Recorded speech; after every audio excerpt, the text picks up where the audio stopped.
Hello everyone, very good morning to all of you. I hope आप सभी fit and fine होंगे। आज के वीडियो में 4 मई 2024 के करंट अफेयर कवर करेंगे। करंट अफेयर की पीडीएफ स्टैटिक जीके के साथ आप मेरे टेलीग्राम ग्रुप से डाउनलोड कर सकते हैं। मेरे टेलीग्राम का ऑफिशियल लिंक वीडियो के डिस्क्रिप्शन में सबसे ऊपर दिया हुआ है। सबसे पहले बात करेंगे कल के क्वेश्चन की। कल मैंने आपसे पॉलिटी का सवाल पूछा था और मेरा क्वेश्चन ये था कि भारतीय संविधान में ये कौन सा आर्टिकल है जो कि हमें बताता है कि जुडिशरी और एग्जीक्यूटिव मतलब न्यायपालिका और कार्यपालिका दोनों अलग अलग रहकर कार्य करेंगे। दोनों एक दूसरे के साथ कॉपरेशन में कार्य नहीं कर सकते हैं। तो देखिए यहाँ पर मैं आपको सारे आर्टिकल्स के बारे में बताता हूँ। आर्टिकल 44 जो है ये डीपीएसपी का पार्ट है और इसका मतलब ये है यूनिफॉर्म सिविल कोड के बारे में ये बताता है।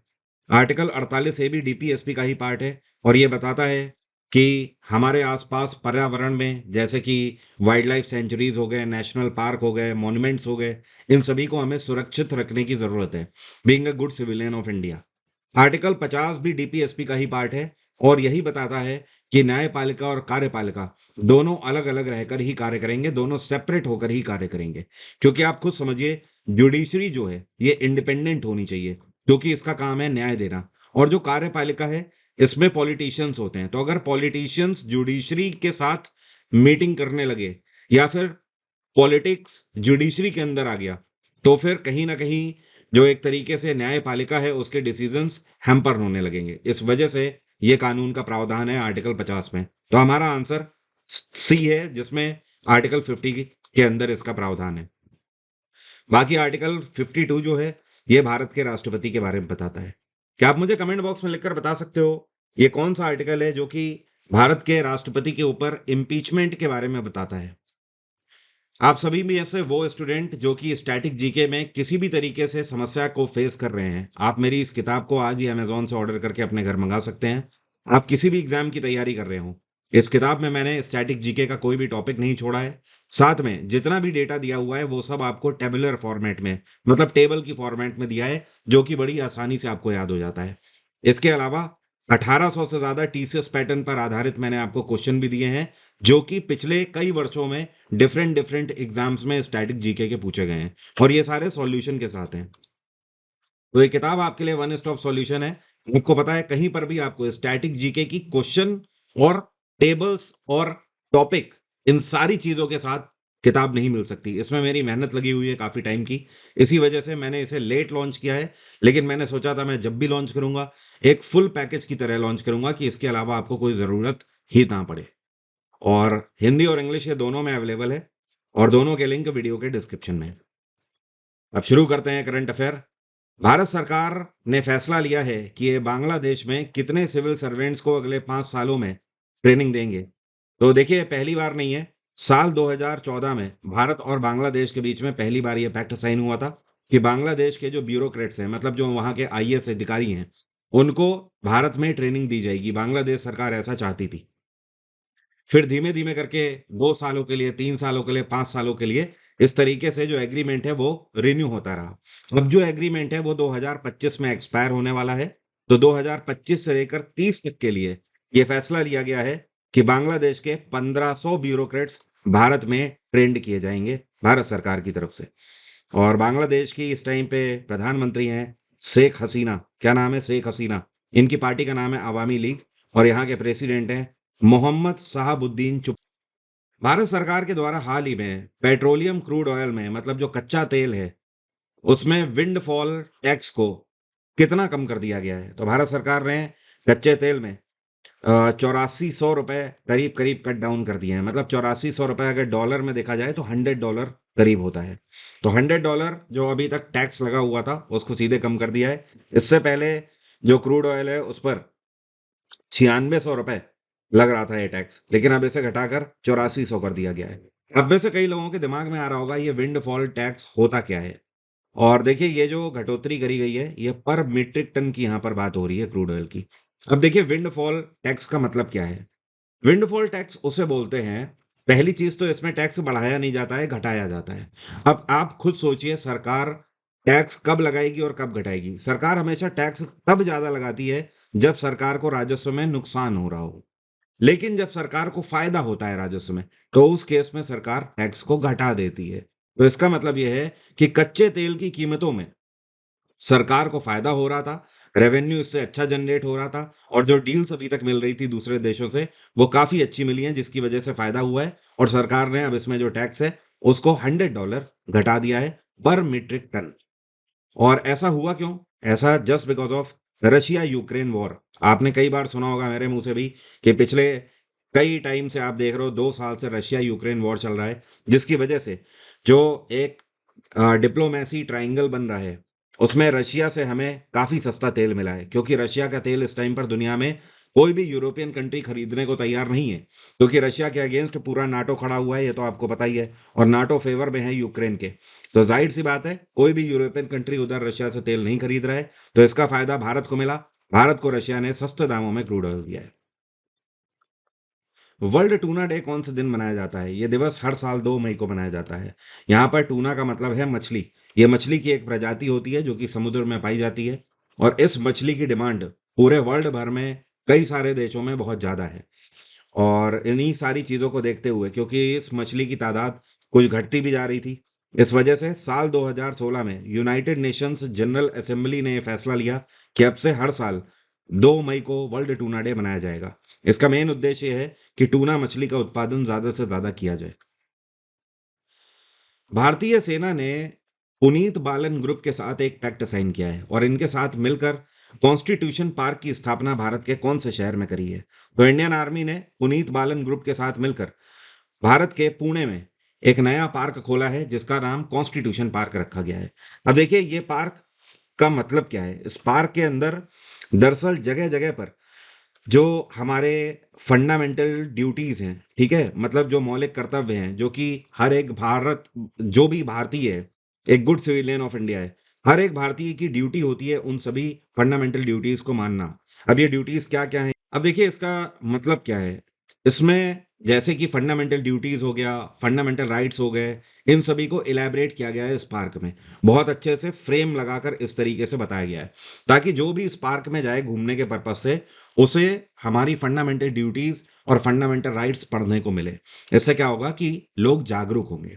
अब फंडामेंटल राइट्स जैसे कि आम आदमी को पता होना चाहिए आज की डेट में। जैसे कि आपको पता है आपके पास जीवन जीने का अधिकार है, आपके पास समानता का अधिकार है, ठीक है? आपके पास कॉन्स्टिट्यूशनल रेमेडी का अधिकार है। ये सारे आपके क्या हैं? फंडामेंटल राइट है। धर्म की स्वतंत्रता का अधिकार है। उसी तरीके से फंडामेंटल ड्यूटीज़ भी हैं, जो कि हर एक भारतीय नागरिक की होनी चाहिए। हर एक भारतीय को अपनी फंडामेंटल ड्यूटीज़ समझनी चाहिए। एग्ज़ाम्पल के तौर पर जैसे कि पेड़-पौधे आपको बचा कर रखने हैं और जो हमारे भारत सरकार के इंस्टीट्यूशंस हैं, जैसे कि सुप्रीम कोर्ट हो गया या फिर इलेक्शन कमीशन ऑफ इंडिया हो गया, फाइनेंस कमीशन हो गया, इन सभी को आपको रिस्पेक्ट करना चाहिए। हमारे जो फ्रीडम फाइटर्स थे, उन सभी को आपको रिस्पेक्ट और उनकी डिग्निटी का ध्यान रखना चाहिए। ये सब हमारी फंडामेंटल ड्यूटीज़ हैं। तो इस पार्क की स्थापना मेनली इसलिए करी गई है कि लोगों को आम तौर पर फंडामेंटल ड्यूटीज़ और फंडामेंटल राइट प्राप्त रहें। और इसका जो उद्घाटन है, ये लेफ्टिनेंट जनरल अजय कुमार सिंह के द्वारा किया गया है। अजय कुमार सिंह इस टाइम पे साउथर्न कमांडिंग इन चीफ हैं, इंडियन आर्मी की साउथर्न कमांड के। ये कौन है जिनको जियो फाइनेंशियल सर्विसेज के मैनेजिंग डायरेक्टर के रूप में अपॉइंट किया गया है और इनका appointment ministry of corporate affairs के द्वारा किया गया है? तो अब से जियो फाइनेंशियल सर्विसेज के नए एमडी और सीईओ होंगे हितेश कुमार सेठिया। कौन है हितेश कुमार सेठिया? अगले 3 सालों के लिए इनका अपॉइंटमेंट किया गया है। हाल ही में नेशनल जूट बोर्ड के नए सेक्रेटरी के रूप में किसको अपॉइंट किया गया है? सेक्रेटरी जिसको हिंदी में सचिव का पद बोला जाता है और एक तरीके से मंत्री के नीचे ये सबसे बड़ा पद होता है। और कोई भी एक आईएएस ऑफिसर जब अपने सीनियरिटी के चरम पर होता है तो आप ये समझ लीजिए कि वो सेक्रेटरी की पोस्ट तक पहुंच जाता है। तो नेशनल जूट बोर्ड जो है, इसके नए सेक्रेटरी होंगे Bhushan Singh. Okay, important question है, ध्यान रखिएगा। और भूषण सिंह जो हैं ये आईआरटीएस अधिकारी हैं। आईआरटीएस का मतलब क्या होता है? इसको बोलते हैं, कोई मुझे कमेंट बॉक्स में अगर लिख कर बता सकता है तो कमेंट बॉक्स में बताइए। चलिए मैं बता देता हूँ, इंडियन रेलवे ट्रैफिक सर्विसेज अधिकारी हैं, ठीक है।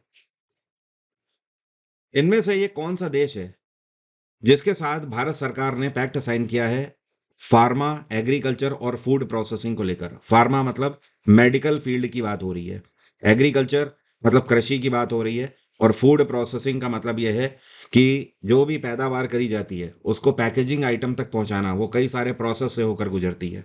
तो इसके लिए भारत सरकार ने न्यूजीलैंड की गवर्नमेंट के साथ पैक्ट साइन किया है।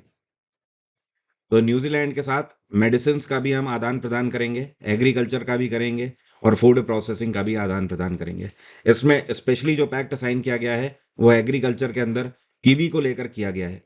और आपको पता ही है न्यूजीलैंड को कीवी कंट्री के नाम से भी जाना जाता है, क्योंकि दुनिया भर में कीवी का सबसे ज़्यादा उत्पादन तो चाइना करता है, लेकिन चाइना के बाद दूसरे नंबर पे न्यूजीलैंड वो देश है जो कि कीवी का सबसे ज़्यादा उत्पादन करता है।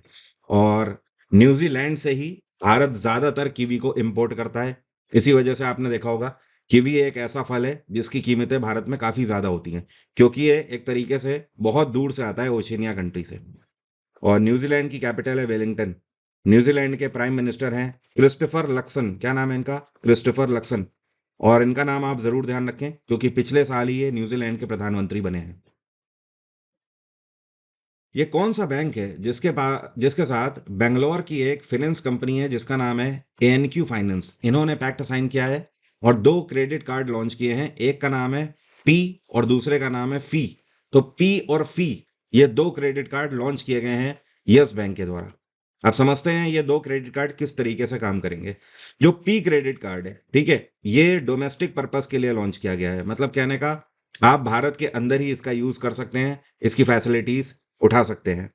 और पी के अंदर एक और ख़ास बात है, आप इसे अपने यूपीआई से भी कनेक्ट कर सकते हैं। यूपीआई वॉलेट से आप कनेक्ट करिए और इसमें आपको जितनी भी लिमिट मिली होगी वो पैसा आप यूपीआई वॉलेट में ट्रांसफ़र करते रहिए और उससे खर्च करते रहिए। एक और इसकी ख़ास बात है, इसमें आपको एनुअल चार्जेस नहीं देने पड़ेंगे कोई भी जॉइनिंग फ़ीस नहीं है, ना ही एनुअल चार्जेस हैं। अब फ़ी की बात कर लेते हैं। फ़ी को आप डोमेस्टिक के साथ-साथ इंटरनेशनल पर्पज़ के लिए भी यूज़ कर सकते हो। इतना ही नहीं, फ़ी क्रेडिट कार्ड में आपकी कोई एनुअल फ़ी भी नहीं है। एंड अपार्ट फ्रॉम दिस, इसमें आपको डाइनिंग की फैसिलिटी मिलती है, या अगर आप जैसे कि आप कहीं रेस्टोरेंट में खा पी रहे हैं, या फिर किसी होटल में हैं, या फिर आप किसी फ्लाइट की टिकट बुक कर रहे हैं, तो ऐसे में आपको रिडीम्ड पॉइंट्स भी मिलते हैं। उन पॉइंट्स का यूज़ करके आप एक्स्ट्रा शॉपिंग वगैरह भी कर सकते हो। इतना ही नहीं, इसका यूज़ करके आप इसे इंस्टॉलमेंट में भी कन्वर्ट कर सकते हो, मतलब ईएमआईज़ पे भी कन्वर्ट कर सकते हो। बाकी यस बैंक जो है, इसकी स्थापना साल 2004 में करी गई थी। हेडक्वार्टर है यस बैंक का मुंबई, और इसके सीईओ हैं प्रशांत कुमार। कौन है? प्रशांत कुमार। ये कौन है जिनको Oxford book store book cover prize 2024 से सम्मानित किया गया है? तो जो आपको पिक्चर में दिखाई दे रही हैं, इनका नाम है भावी मेहता। क्या नाम है? भावी मेहता। इनको सम्मानित किया गया है। अब ये अवार्ड है किस लिए? तो जैसा कि आप इसे पढ़िए, Oxford book store book cover prize. यहाँ पर मतलब ये है कि जो बुक्स होती हैं उसको लिखते तो ऑथर्स हैं, लेकिन जो उसके कवर पेज होते हैं उनको डिज़ाइन करने वाले ये प्रोफेशनल डिज़ाइनर्स होते हैं। तो भावी मेहता एक प्रोफेशनल बुक कवर डिज़ाइनर हैं, और इन्होंने ये किताब जिसकी है, उन ऑथर का नाम है प्रदीप सेबेस्टियन। क्या नाम है? प्रदीप सेबेस्टियन। इन एक किताब है द बुक ब्यूटीफुल। तो इसका जो कवर पेज है ये इन्होंने डिज़ाइन किया है, जिसके लिए इनको सम्मानित किया गया है। और इस प्राइस के साथ इनको 1 लाख रुपए का कैश रिवॉर्ड भी दिया गया है। और एक और बात आप ध्यान रख सकते हैं, साल 2023 का बुक कवर प्राइस किसको दिया गया था? तो इनका नाम है परमिता ब्रह्मचारी। क्या नाम है? परमिता ब्रह्मचारी। हाल ही में सोलोमन आइलैंड के नए प्रधानमंत्री का पदभार किसने संभाला है? तो जो आपको पिक्चर में दिखाई दे रहे हैं, अब से सोलोमन आइलैंड के नए प्रधानमंत्री होंगे जेरेमिया मनेले। क्या नाम है? जेरेमिया मनेले। और सोलोमन आइलैंड में वोटिंग हुई, और यहाँ की जो कॉन्स्टिट्यूएंसीज हैं, 49 कॉन्स्टिट्यूएंसी सीट्स हैं, जिनमें से इनको वोट मिले हैं 31। और इनके जो राइवलरी हैं, जो इनके प्रतिद्वंदी हैं, ये हैं मैथ्यू वेल। ठीक है, तो मैथ्यू वेल को केवल 18 वोट ही मिले, तो बड़ी आसानी से जीत गए जेरेमिया मनेले। और ये किसकी जगह लेंगे? तो ये जगह लेंगे मनसे सोगावेरे के। मनसे सोगावेरे कई बार प्रधानमंत्री रह चुके हैं सोलोमन आइलैंड के। ये पहली बार साल 2000 से लेकर 2001 तक रहे। उसके बाद ये 2006 से लेकर 2007 तक प्रधानमंत्री रहे। फिर ये 2014 में अगेन प्रधानमंत्री बने, 17 तक। उसके बाद 2019 से लेकर 24 तक ये रहे। तो जो इनका पिछला कार्यकाल था, ये सबसे लंबा कार्यकाल था। ये कौन से चेस प्लेयर हैं जिनको इंटरनेशनल चेस फेडरेशन की तरफ से ग्रैंड मास्टर का टाइटल आखिरकार मिल गया? जो आपको पिक्चर में दिखाई दे रही हैं, भारत की आन बान शान वैशाली रमेश बाबू। और आपने आर प्रगनंदा का तो नाम सुना ही होगा, आर प्रगनंदा की बहन है ये, वैशाली रमेश बाबू। और इसी के साथ ये दुनिया की पहली नंबर 1 ब्रदर सिस्टर डुओ जोड़ी हो गई है ग्रैंड मास्टर की। और वैशाली रमेश बाबू जो है, ये भारत की तीसरी फीमेल ग्रैंड मास्टर हैं और पूरे दुनिया की 42वीं फीमेल ग्रैंड मास्टर हैं। चलिए केवल भारत की बात कर लेते हैं। भारत में इनसे पहले कनेरू हम्पी और इनके अलावा हरिका द्रोणावल्ली, बस यही दो फीमेल ग्रैंड मास्टर थी। अब तीसरी हो गई हैं वैशाली रमेश बाबू। तो आप तीनों का नाम ध्यान रखें तो ज़्यादा बेहतर होगा। बाकी इंटरनेशनल चेस फेडरेशन, इसकी स्थापना 1924 में करी गई थी। इसका हेड क्वार्टर है लाउसेन, लाउसेन पड़ता है स्विट्जरलैंड में। और आप एग्जाम इंजन से मेरा जीएस का फाउंडेशन बैच अवेल कर सकते हैं। समर ऑफर चल रहा है फ्लैट 30% डिस्काउंट का। इसका लिंक भी वीडियो के डिस्क्रिप्शन में है या फिर डायरेक्ट आप ऐप पे भी जाके अवेल कर सकते हैं। हाल ही में आकाशवाणी न्यूज की नए डायरेक्टर जनरल का पदभार किसने संभाला है? तो ये हैं मौसमी चक्रवर्ती। अब से आकाशवाणी न्यूज की नई डायरेक्टर जनरल ये होंगी। और ये एक आईआईएस अधिकारी हैं। आईआईएस का मतलब है इंडियन इंफॉर्मेशन सर्विसेज अधिकारी हैं, 1991 बैच की। इससे पहले ये प्रेस इंफॉर्मेशन ब्यूरो में काम कर चुकी हैं और उसके भी पहले सेंट्रल ब्यूरो ऑफ कम्युनिकेशन में भी इनका जो ट्रांसफर काफ़ी टाइम तक रहा हुआ है। अपार्ट फ्रॉम दिस अगर बात करी जाए तो जो ऑल इंडिया रेडियो है, ओके, तो ऑल इंडिया रेडियो के अंतर्गत जो प्रसार भारती के जो डिवीज़न है, उन्हीं में से एक है आकाशवाणी न्यूज़। और आकाशवाणी न्यूज़ कौन से मंत्रालय के अंतर्गत आता है? तो आप ध्यान रखें, ministry of information and broadcasting के अंतर्गत आता है। अब मेरा आज का सवाल आपसे, आप में से कितने लोग बता सकते हैं पल्लव डायनेस्टी ने अपनी कैपिटल किस जगह को बनाया था? राजगृह, कुंडलवन, तंजावुर या फिर कांचीपुरम? कमेंट बॉक्स में लिखकर बताइए। मेरे सारे बैचेस के लिंक भी वीडियो के डिस्क्रिप्शन में है। ये है फाउंडेशन बैच। अगर आप रीजनिंग बैच या फिर हिस्ट्री बैच इस तरीके से सब्जेक्ट वाइज भी अवेल करना चाहते हैं तो आप कर सकते हैं। सब में 30% डिस्काउंट चल रहा है इस टाइम पे। और सीपीओ, एमटीएस, सीएचएसएल अगर आप इस बार का देने जा रहे हैं तो आप ये डुओ बैच भी अवेल कर सकते हैं। और इसमें खास बात यह है कि पूरी जीएस जीके कंप्लीट करी है मैंने, और साथ में कंप्लीट यहाँ पर रीजनिंग भी आपको मिल जाएगी। आपका सिलेबस पूरा कंप्लीट हो जाएगा एक ही बार में। एक ईच एंड एवरीथिंग यहाँ पर इलेबरेटेड आपको मिलेगा। और यहाँ से आप देख सकते हैं मैंने बैच में क्या क्या कवर किया हुआ है। मैंने कुछ भी यहाँ पर छोड़ा नहीं हुआ है। History, polity, geography, science, economics, computer, पिछले 5 सालों के पीवाईक्यूज और 1 लाइनर क्रैश कोर्स, ये सब कुछ मैंने आपको इस एक ही बैच में दिया हुआ है।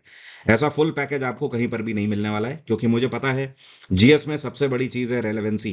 तो अगर रेलेवेंट ही नहीं होंगी चीज़ें तो एग्जाम में क्वेश्चन नहीं फंसने वाले। और आप लोग जानते हैं मेरा कंटेंट सिर्फ और सिर्फ एसएससी एग्जाम्स और स्टेट के सभी एग्जाम्स के लिए रेलेवेंट है। आज की बात यहीं तक रहेगी। Thank you so much. Have a nice day, take care, bye bye. आपका दिन मंगलमय हो।